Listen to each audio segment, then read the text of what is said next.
গাছ জোর সবাই দেখাইতে পারে, কিন্তু ছাত্র শিবির গাছ জোর দেখাইতে চায় না। আমরা চাই মেধা নিয়ে প্রতিযোগিতা হোক। 15 বছর আগে যার ছাত্র জীবন শেষ হয়েছে তার বিশ্ববিদ্যালয়ের কাজটা কি?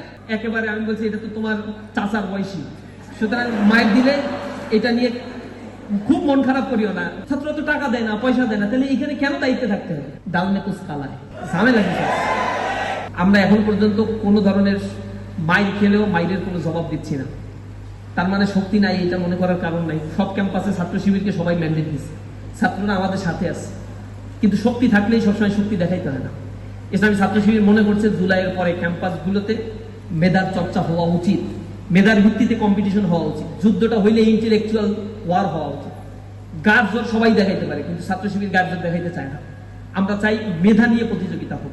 ব্যাকট্রল জর্মার ভাইরাসের অ্যারেস্ট ওয়ারেন্ট। কিন্তু একটা ছাত্র সংগঠন বারবার রিকোয়েস্ট করার পরে আমার মনে হচ্ছে না তারা সেই রাস্তায় হাঁটে।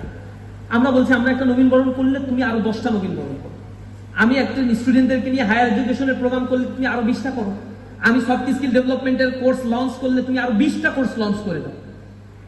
বলে যে আমাদের এটা করা যাবে না, টাকা নাই। অথচ এক একজন সভাপতি, এক একটা বিশ্ববিদ্যালয়ের শহর সভাপতি কোটি কোটি টাকার মালিক, বাড়ি গাড়ি করে ফেলছে, 1 টাকা খরচ করতে চায় না। বাড়ি গাড়ি কোথা থেকে করছে? সব হচ্ছে চাঁদাবাজির টাকা, টেন্ডারবাজির টাকা। 15 বছর আগে যার ছাত্র জীবন শেষ হয়েছে তার বিশ্ববিদ্যালয়ের কাজটা কি? বিশ্ববিদ্যালয়ে সে কেন দায়িত্বে থাকতে হবে? এই প্রশ্নের উত্তর নাই আমাদের কাছে। আমি বলছি যে আপনাদের 15 বছর আগে শেষ হওয়া ছাত্রের বিশ্ববিদ্যালয় সভাপতি কেন হইতে হবে? সে বিয়ে করুক, ছেলে মেয়ে নিয়ে সুখে শান্তিতে একটা ওয়েলফেয়ার সোসাইটি তৈরি করুক, ওইখান থেকে যাবে না। বিয়ে করে গোপনে প্রকাশ করে না, তাহলে পথ থাকবে না। তাই 40 বছর হয়ে গেছে বিয়ে করে না, যদি নাই করে থাকে সত্যই হয়, তাহলে এর করবেটাকে বিয়ে বলে? এটা তো স্বাভাবিক একটা বিষয়। তুমি ইউনিভার্সিটিতে পড়ছো, লেখাপড়া শেষ, যাও তুমি বিয়ে করো, ছেলে মেয়ে নিয়ে সংসার আদি করে শান্তিতে জীবনযাপন করো, বড় রাজনীতি করো।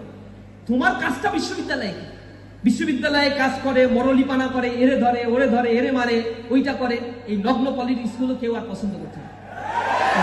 ইসলামী ছাত্র শিবির এই পলিটিক্যাল চর্চায় নেই। জগন্নাথ বিশ্ববিদ্যালয়ে আমাদের ভাইদের গায়ে হাত দিছে, আর আমরা বলছি বড় ভাই মারতেই পারে।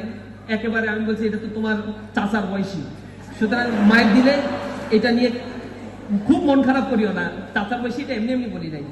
মানে আমাদের যে সভাপতি বা ভিপি, যে তার এজ আর ওর এজের মধ্যে তফাৎ হচ্ছে 17 বছর। আমার চাচার এজ আর আমার চাচার এজের আর আমার বয়সে এত তফাৎ নাই। ওই সেই দৃষ্টিভঙ্গি থেকে আমি বলছি যে এটা এত এজ ডিস্টেন্স, অথচ আমাদের যে বিপিজিএস ওদের কিন্তু মাস্টার্স এবার পরীক্ষা দিচ্ছে, শেষ হয়ে যাচ্ছে। ওরা হচ্ছে ক্লাসের সবচেয়ে সিনিয়র, ইউনিভার্সিটির সবচেয়ে সিনিয়র।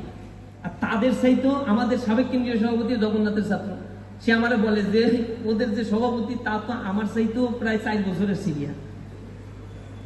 মানে আমাদের আগের যিনি সভাপতি ছিলেন, কেন্দ্রীয় সভাপতি শিবিরের, তার চাইতে 4 বছরের সিনিয়র। চিন্তা করতে পারে কি কাজটা করে ওইখানে? কাজটা কি? ছাত্রদের নিয়ে কি কাজটা? রানিংদেরকে দেবে না দায়িত্ব, দিলে হচ্ছে আগুন জ্বালাও, মারো, করো। আশ্চর্য জিনিস। এখানে কি মধু আছে যে এখানে তো থাকতে হবে? ছাত্ররা তো টাকা দেয় না, পয়সা দেয় না, তাহলে এখানে কেন দায়িত্বে থাকতে হবে? ডালনে কুছ কালায় ঝামেলা কি?